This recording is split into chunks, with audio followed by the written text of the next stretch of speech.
শুনি আল্লাহ বলছেন ওয়ামলি লাহুম ইন্না কাইদি মাতিন। দুনিয়ার মানুষ শুনে নেন একটি কথা, জুলুম এমন একটা জিনিস, জুলুম এমন একটা জিনিস, জুলুম এমন একটা জিনিস, মানুষ মারা যাওয়ার পূর্বে জুলুমের শাস্তি পরিপূর্ণ ভাবে পাবে না, পাওয়া পর্যন্ত মরবে না। আল্লাহর নবী বলছেন, হাদিসে কুদসি শুনে নাও দুনিয়ার মানুষ, আল্লাহ নিজেই বলতেছেন হাদিসে কুদসি, আল্লাহ বলছেন যত পাপ আছে মানুষ এই পাপের কারণে নিজেরা লড়বে, তার বিপক্ষে অন্য কেউ লড়বে। অথচ জুলুম এমন একটা পাপ, এই পাপ যারা করবে, এই জুলুম যারা করবে, আমি আল্লাহ স্বয়ং তার ওই মাজলুমের পক্ষ নিয়ে জালেমের বিরুদ্ধে আমি মামলা করব। আলহামদুলিল্লাহ আলহামদুলিল্লাহি রাব্বিল আলামিন ওয়াল আকিবাতু লিল মুত্তাকিন ওয়াস সালাতু ওয়াস সালামু আলা রাসূলিহি মুহাম্মাদিন ওয়া আলিহি ওয়া আসহাবিহি আজমাইন। আম্মা বা'দ ফাকাদ ক্বালা আল্লাহু সুবহানাহু ওয়া তাআলা ফি কালামিহিল মাজিদ ওয়াল ফুরকানিহিল হামিদ। আউযু বিল্লাহি মিনাশ শাইতানির রাজীম। বিসমিল্লাহির রহমানির রহিম। ওয়ালানুযীকান্নাহুম মিনাল আযাবিল আদনা দুনাল আযাবিল আকবার লাআল্লাহুম ইয়ারজিউন। وما أصابكم من مصيبة فبما كسبت أيديكم ويعفو عن كثير. وقال رسول الله صلى الله عليه وسلم قال رضا ربي في رضا الوالد وسخط ربي في سخط الوالد أو كما قال عليه الصلاة والسلام. الحمد لله. প্রশংসা আল্লাহ সুবহানাহু ওয়া তাআলার জন্য, দরুদ ও সালাম বর্ষিত হোক নবী মুহাম্মদ রাসূলুল্লাহ সাল্লাল্লাহু আলাইহি ওয়াসাল্লামের প্রতি। অজস্র ধারায় রহমত বর্ষণ হতে থাক আমাদের সকলের প্রতি, রাহমাতুল্লাহ আমিন। সম্মানিত দিনী ভাই বন্ধুগণ, মহাগ্রন্থ আল কোরআনুল কারীমের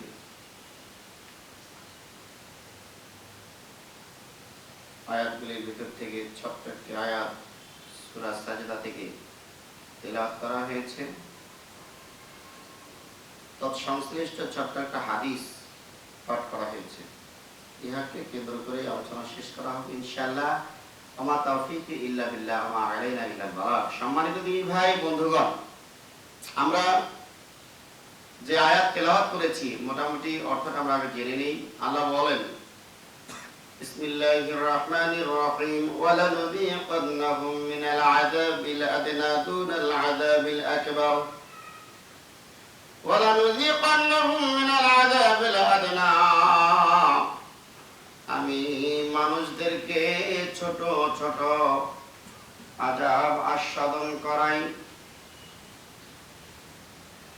দুনাল আযাবিল আকবার, বড় বড় আযাব আসার আগে, লাআল্লাহুম ইয়ারজিউন। আল্লাহ বলেন আমার উদ্দেশ্য হলো মানুষ যেন ফিরে আসে। দুনিয়াতে আল্লাহ লঘু শাস্তি দেন, মানুষের উপরে আসমানি শাস্তি বরাদ্দ হয়। আজকে আমরা জানবো কোন মানুষগুলি দুনিয়াতেই শাস্তি পায়, কোন পাপের কারণে মানুষ দুনিয়ায় শাস্তি পায়। এমন কিছু পাপের কথা আজকে আমরা জানবো। পাশাপাশি আল্লাহর কাছে প্রার্থনা, প্রভু হে ওই শাস্তিগুলি পাওয়ার মতো কর্ম আমাদেরকে দিয়া করাইও না। আমিন। মোটামুটি 14টা আমরা 15টা শাস্তি জানবো, যার পাপের সম্পর্কে জানবো, যার শাস্তি আল্লাহ দুনিয়াতেই দেয়, কোনো মাফ নাই। আল্লাহ বলেন ওমা সাবাকুম মিন মুসিবাতিন ফাবিমা কাসাবাত আইদিকুম ওয়া ইয়াফু আন কাসীর। আপনি একটা সূরা পাবেন কোরআন মাজিদে, নাম হলো সূরাতুশ শুরা, আয়াত নাম্বার 30। আল্লাহ বলেন আমি তোমাদের প্রতি যে মুসিবত নাজিল করি, তোমাদের উপরে যে বিপদ আপদ আসে, মনে রেখো ফাবিমা কাসাবাত আইদিকুম, এগুলো কিন্তু তোমাদের হাতেরই কর্মফল। আর একটা কথা মনে রেখো ওয়াফু আন কাসীর, আর এমন অনেক আছে যেগুলো শাস্তি আমি আল্লাহ দেই না, বরং আমি রহমান নাম হওয়ার কারণে, রহিম হওয়ার কারণে আমি অধিকাংশগুলোই ক্ষমা করে থাকি। আল্লাহ ক্ষমা করে দেন, কিছু কিছু শাস্তি আল্লাহ দিয়ে দেন, কারণ লাআল্লাহুম ইয়ারজিউন, যাতে মানুষ সংশোধন হয়ে যায়, যাতে আল্লাহর পথে ফিরে আসে। এমন একটি পাপের কথা খুব দ্রুত আপনাদেরকে শোনাই, যেহেতু সময় খুব কম। আল্লাহর নবী বলেন একটা পাপ আছে গো, আকুলি ওয়ালিদাইহি, পিতা মাতার অবাধ্যতা এমন একটি পাপ যার শাস্তি দুনিয়ায় ভোগ করতে হয়। এটা একটা পাপ, দুনিয়াতে ভোগ না করে সেই লোকটা মরবে না। এইটা এমন একটা কাজ, আল্লাহর নবী বলছেন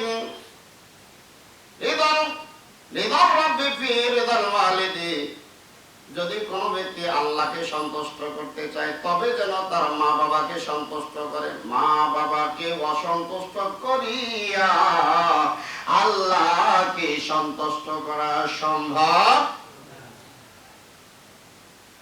যেহেতু আমরা 14টা পয়েন্টে আলোচনা করব, বিধায় খুব অল্প সময়ে কিছু টাচ দিয়ে যাই। তার মধ্যে একটা হলো আনাস বর্ণিত হাদিস, যদি কোনো মানুষ তার মা বাবাকে বেজার করে, নারাজ করে গো, তার দান সাদাকা সালাত সিয়াম হজ যাকাত কোনো কিছুই কবুল হবে। প্রমাণ আনাস বলেন আল্লাহর নবীর কাছে খবর আসলো, রাসূলের সাহাবী কালেমা পড়তে পারে না, ব্যাপার কি? নাম হলো আলকামা। আল্লাহর নবী বলেন বিলাল যাও, আলী যাও, সালমান ফার্সি যাও। 3 জনকে আল্লাহর নবী পাঠিয়ে দিলেন, পর্যবেক্ষণ করো ব্যাপারটা কি। তারা যাওয়ার পরে দেখলো আসলে তো কালিমা পড়তে পারছে না, তারা তালকিন করছে, বলো রে আলকামা লা ইলাহা ইল্লাল্লাহ। আলকামা হাজারো চেষ্টা করেও পারছে না। এবার বিলাল দৌড় দিলেন আল্লাহর নবীর কাছে। আল্লাহর নবী বলেন বিলাল খবর কি? বলে এই ঘটনা। আল্লাহর নবী বলেন বিলাল খবর নিয়ে দেখো তার মা বাবা আছে কিনা। এবার তিনি বললেন, আল্লাহর নবী বাপ তো আগেই মারা গেছে, শুধু মা আছে। আল্লাহর নবী চলে আসলেন, বললেন মা রে, ওরে আলকামার মা, এর আমল সম্পর্কে কিছু বলো। বলো এ তো অনেক আমলদার মানুষ, অনেক সালাত পড়ে, নফল সালাত পড়ে, চাষতের সালাত পড়ে, এইরকম করে কোন সালাতের কমতি নাই। 5 ওয়াক্ত সালাত, ফরজ সুন্নাত নফল সবই পড়ে, দান খয়রাত অনেক করে। বলে তাহলে ব্যাপার কি? এবার আসল কথায় আসো। ওরে মা, তুমি ওই সন্তানের প্রতি কতটুকু খুশি? মা বললেন আমি তার প্রতি পরিপূর্ণ খুশি না। কেন? আমার চাইতে তার বউয়ের কথা বেশি শোনে। হ্যাঁ, বউয়ের কথা বেশি যদি শোনে কোন সন্তান, মা বাবার চাইতে যদি স্ত্রীর কথা বেশি শোনে। আমাদের আব্বা বলে গেছে আমাদের আব্বা বলে গেছেন মিল্লাতা বিকুম ইব্রাহিম, আমাদের আব্বার নাম কি? শিক্ষা দিয়ে গেছেন যদি কোন ছেলের বউ কোন মা শ্বশুরকে অর্থাৎ তার স্বামীর বাপকে অসম্মান করে তাকে তালাক দিতে হবে। আর আল্লাহ নবী বললেন, শোনো ও আলকামার মা, আলকামার এই পরিণতি হওয়ার কারণ হলো তার মা তার প্রতি অসন্তুষ্ট। বেলাল রে, সালমান ফার্সি কই তোরা, আয় আয় লাকড়ি জোগাড় কর, আগুন জ্বালায়া আলকামাকে ওই আগুনের মধ্যে ফেলে পুড়ে ভস্ম করে দিব। মা বলছে না না, আমার কলিজার টুকরাকে জ্বালিয়ে দেওয়া যাবে না। বলে তাহলে ক্ষমা করে দাও। আলকামার মা বলছে আমি ক্ষমা করে দিলাম। আল্লাহর নবীর সাহাবী বলেন মা যখন বলেছে ক্ষমা করে দিলাম, আলকামার আর একটু দেরি হয় নাই, বলতে শুরু করেছে লা ইলাহা ইল্লাল্লাহ ওয়া আন্না মুহাম্মাদুর রাসূলুল্লাহ। নবীজি বলছে সাহাবীরা লোকটা ধ্বংস হয়ে যায়, লোকটা যেন ধ্বংস হয়ে যায়, লোকটা যেন দুনিয়ায় কারো কাছে আশ্রয় পায় না। সাহাবীরা বললেন ইয়া রাসূলুল্লাহ, ওই লোকটা কার কথা বলছেন যে লোকটা ধ্বংস হয়ে যায়? নবী বলছেন সব মা বাবাকে পেল বৃদ্ধ অবস্থায়, অথচ কোন একজনের খেদমত করিয়া তাদের খেদমত করিয়া জান্নাতে যেতে পারলো না, ও যেন ধ্বংস হয়ে যায়, দুনিয়ায় বেঁচে থাকা তার কোনো অধিকার নাই। আমরা শুধু আপনাদেরকে কাজ দিয়ে যাই, খবরদার মা বাবার অবাধ্য হওয়া যাবে না, দুনিয়াতে শাস্তি পেতে হবে। যদি মা বাবাকে কষ্ট দেয় ততটুকু পরিমাণ কষ্ট না পাইয়া সে কবরে যাবে না। এবার আসেন নাম্বার 2, আমরা জুলুম সম্পর্কে একটু শুনি। আল্লাহ বলছেন ওয়ামলি লাহুম ইন্না কাইদি মাতিন। দুনিয়ার মানুষ শুনে নেন একটি কথা, জুলুম এমন একটা জিনিস, জুলুম এমন একটা জিনিস, জুলুম এমন একটা জিনিস, মানুষ মারা যাওয়ার পূর্বে জুলুমের শাস্তি পরিপূর্ণ ভাবে পাবে না, পাওয়া পর্যন্ত মরবে না। আল্লাহর নবী বলছেন হাদিসে কুদসি শুনে নাও দুনিয়ার মানুষ, আল্লাহ নিজেই বলতেছেন হাদিসে কুদসি।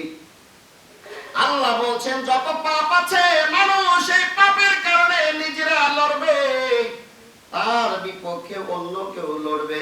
অথচ জুলুম এমন একটা পাপ, এই পাপ যারা করবে, এই জুলুম যারা করবে, আমি আল্লাহ স্বয়ং তার ওই মাজলুমের পক্ষ নিয়ে জালেমের বিরুদ্ধে আমি মামলা করব। জুলুম এমন একটা পাপ, মানুষ খবরদার, জীবন গেলেও জুলুম করবে না। জুলুম কাকে বলে? তারা নিজস্ব হক থেকে বঞ্চিত করা, কারো কোনো হক থেকে বঞ্চিত করাই হলো তার প্রতি জুলুম। আল্লাহ বলছেন ওয়ামলি লাহুম ইন্না কাইদি মাতিন, আমি তাদেরকে অবকাশ দিয়ে থাকি আর আমার কৌশল অনেক শক্তিশালী। যারা জুলুম করবে তাদের সম্পর্কে একটা আয়াত আপনাদেরকে বলি, খুব মনোযোগ দিয়ে শোনেন। আল্লাহ বলছেন কিয়ামতের দিন মুহতিঈনা মুকনিঈ রুউসিহিম, যারা জুলুম করবে এই জালেমগুলি কিয়ামতের দিন আল্লাহর আযাবের সম্মুখীন হওয়ার আগেই তারা দৌড় দিবে।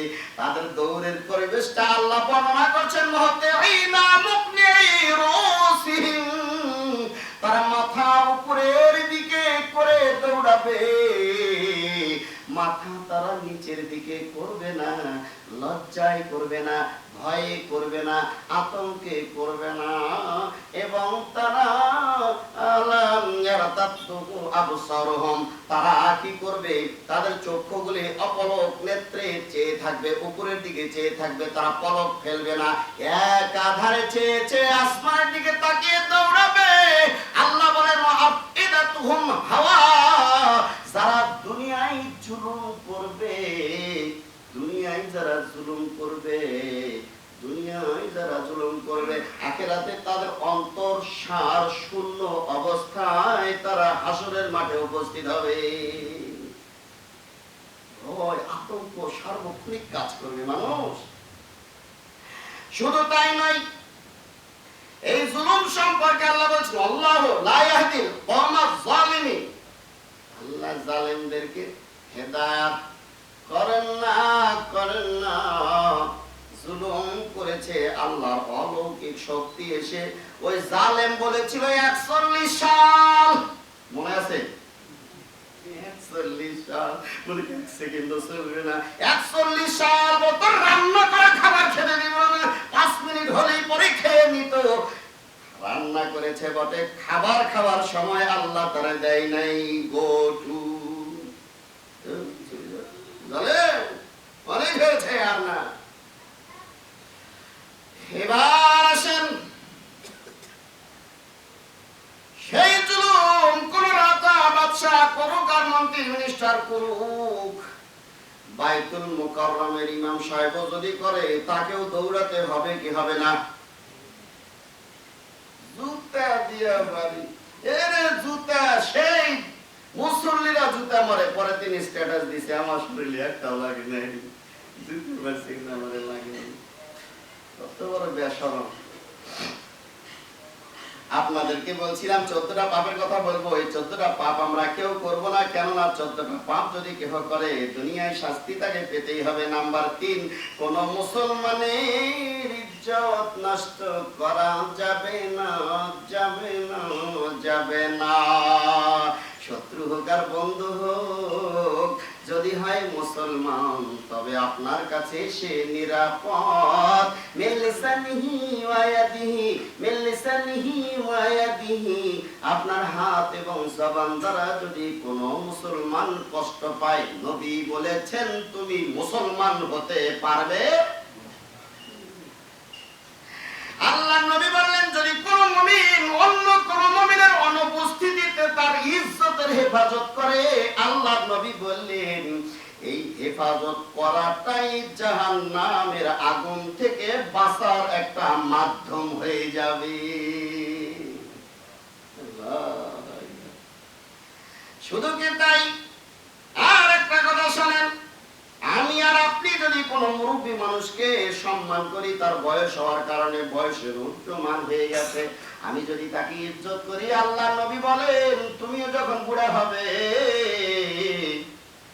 আল্লাহ ওই রকম কিছু যুবক সৃষ্টি করে দিবেন যারা তোমাকে ইজ্জত করবে, যেহেতু তুমি একজন বুড়া মানুষকে সম্মান করেছিলে, এর প্রতিদান আল্লাহ তোমাকে দুনিয়াতে দিয়ে দিবে। যদি না করো মাল্লামিয়ার হাম সাবিরিনা ওয়ালাম ইয়াকির কাবিরিনা ফালাইসা মিন্না, রক্তের গরমে শরীরের আপনার তেজে বংশের গৌরবে যদি ধন সম্পদের ক্ষমতার কি বলে আপনার বড়াই করে যদি আপনি কোন মুরব্বী মানুষকে আপনি যদি সম্মান না করেন, আল্লাহ নবী বলছেন সম্মান করলো না, বড়দেরকে স্নেহ করলো না, ছোটদেরকে ফালাইসা মিন্না, ওই লোকটা যত নামাজ রোজা হজ যাকাত যত কিছুই করুক না কেন, আল্লাহ নবী বলছেন আমার উম্মত হতে পারবে না। এবার আসেন ছোট্ট একটা কথা আপনাকে শোনাই। আব্দুল্লাহ ইবনে ওমর বলেন আল্লাহ নবীর একটা অভ্যাস ছিল, এটা একটু ভালো করে শুনেন। আল্লাহ নবীর একটি অভ্যাস ছিল, কথা তিনি শান্ত মেজাজে বলতেন, কথা তিনি শান্ত মেজাজে বলতেন, ঠান্ডা মাথায় বলতেন। শুধু যখনই খুতবা দিতেন তার আওয়াজ চড়া হয়ে যেত, তার গালের মধ্যে রক্ত জমা হয়ে যেত, তিনি মহারাজ কোনো বাহিনীকে সতর্ক করছেন, এমনি স্বাভাবিক কথাই বলতেন। তো খুতবার মধ্যে এইভাবেই আলোচনা করতেন। কিন্তু আব্দুল্লাহ ইবনে ওমর বলেন আমরা একদিন আশ্চর্য হয়ে গেলাম, রাসূলের স্বভাবের বিপরীত আলোচনা তিনি একটা কাজ করে ফেললেন। কি কাজ? আমরা বসে আছি মসজিদের ভিতরে, তিনি আসে কথা নাই বার্তা নাই, সালাম কাম দিয়ে তিনি মেম্বারে দাঁড়িয়ে গেলেন।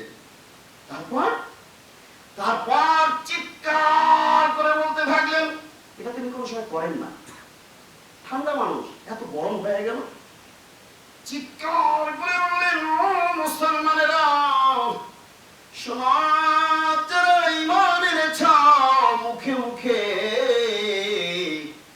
আল্লাহ রাসূল চিৎকার করে বলছেন এই কথাটা, ঈমান যারা এনেছ মুখে মুখে, অন্তরে প্রবেশ করে নাই, তাদেরকে উদ্দেশ্য করে বলছি খবরদার কোন মুসলমানের ইজ্জত নষ্ট করবে না। চিৎকার করে বললেন কথাটা। তার মানে কি, যারা কোনো মুসলমানের ইজ্জত নষ্ট করবে তারা মুখে ঈমান এনেছে, অন্তরে ঈমান। নবী বললেন খবরদার, লজ্জা দিবে না। মুখে মুখে যারা ঈমান এনেছ তাদের বৈশিষ্ট্য হলো তারা আরেকজন মানুষকে লজ্জা দেয়, আরেকজন মানুষকে অপমান করে।